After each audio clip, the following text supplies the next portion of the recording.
Bonjour à tous et bienvenue donc dans ce NeoD. Alors, c'est avec plaisir que je participe à cette introduction, puisque j'aime à croire que Trésor a joué un petit rôle quand même dans l'industrie du paiement en France depuis notre création, il y a maintenant 5 ans, puisqu'on fête notre 5e anniversaire. Et c'est vrai qu'on est ravis d'être donc sponsor de cet événement qui réunit les non-néobanques du coup, puisque nous avons donc pas mal de fintech qui ne sont pas des néobanques chez Trésor, notamment des Conto, des Shine, des Anytime, des Paycrom, des Lydia, etc., qui n'ont rien à voir donc avec la néobanque.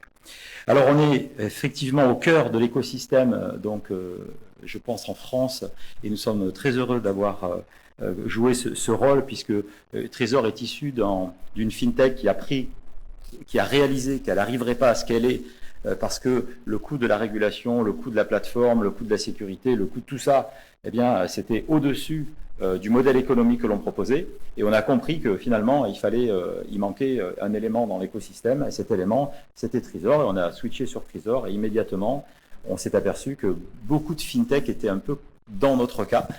Et nous avons pu comme ça passer des nuits et des week-ends à démarrer jusqu'à aujourd'hui une centaine de projets voilà, dans le pays. Et donc on est en train de le faire aussi sur l'Europe. C'est pour ça qu'on est plutôt assez content et fier de sponsoriser ce type d'événement. Alors, ce chemin donc se poursuit. Il y a encore beaucoup à faire. Et alors, nous, on a une histoire un petit peu particulière parce que très rapidement, en tout cas moi, en tant que fondateur de Trésor, je suis persuadé que les banques jouent leur rôle malgré tout. Alors, je vais pas vous faire la langue de bois et la personne des consensus, parce que chez Trésor, on est assez impertinent. Mais globalement, on s'est rapproché de Société Générale, ça a échappé à personne, et donc on a pensé que la phase 2 de Trésor devait se jouer avec une banque, et qu'une banque devait jouer son rôle. Et elles le font quand même. Donc, il y a peut-être, il y a encore des ajustements à faire, mais nos fintech que nous élevons, je dirais, nous élevons des petites pousses, elles grandissent. Alors on les aide à grandir. Trésor a été la fintech des fintech et ça a été vrai pendant 2 ans, 3 ans, et on a fait beaucoup de choses. Pour autant, il y a des fintech qui grandissent, et ces fintech qui grandissent deviennent régulées. Elles ont d'autres soucis, elles ont des problématiques de scaling.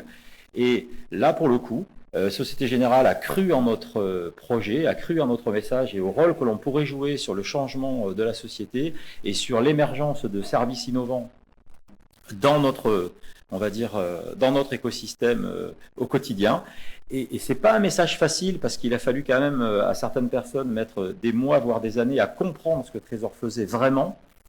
Et on peut quand même saluer que cette banque a pris le point et s'est dit, OK, on y va, on fait la phase 2 ensemble et on va apporter des solutions.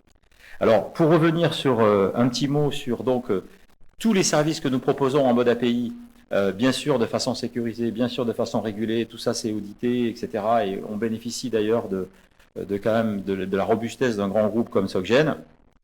Je veux dire, oui, les fintechs savent faire du costaud, oui, elles savent faire du robuste, il faut à un moment donné passer la page sur ce sujet-là. S'il y a encore des doutes, parlons-en, mais pas trop longtemps. Moi, je préfère parler de la disruption, des services innovants et de regarder quels moyens on peut donner à notre industrie pour aller de l'avant.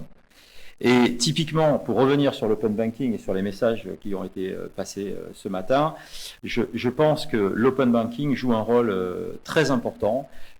Nous, en tout cas, chez Trésor, on en est convaincus, on s'est équipé, on est devenu nous aussi un agrégateur, un payment initiator, enfin, on a l'ensemble des services de paiement en API chez Trésor et on est persuadé qu'effectivement, il y a quelque chose à faire avec ces technologies. Et évidemment, alors les data, elles appartiennent à celles et ceux qui les possèdent, c'est-à-dire les clients. À la fin de la journée, elles appartiennent ni à Trésor ni aux banques. Je pense qu'à un moment donné, la RGPD est là aussi pour le rappeler. Il y a beaucoup de choses à faire et on est capable, nous, on pense qu'on est capable de proposer des nouveaux services sans compromis sur la sécurité, sans compromis sur la confidentialité. Il y a des moyens de le faire aujourd'hui.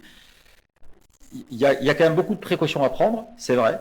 C'est quand même, ce sont des sujets sensibles, il y a beaucoup de précautions à prendre, mais je pense que l'écosystème et l'industrie du paiement est prêt à prendre ce pari-là. Et il y a énormément de choses à faire.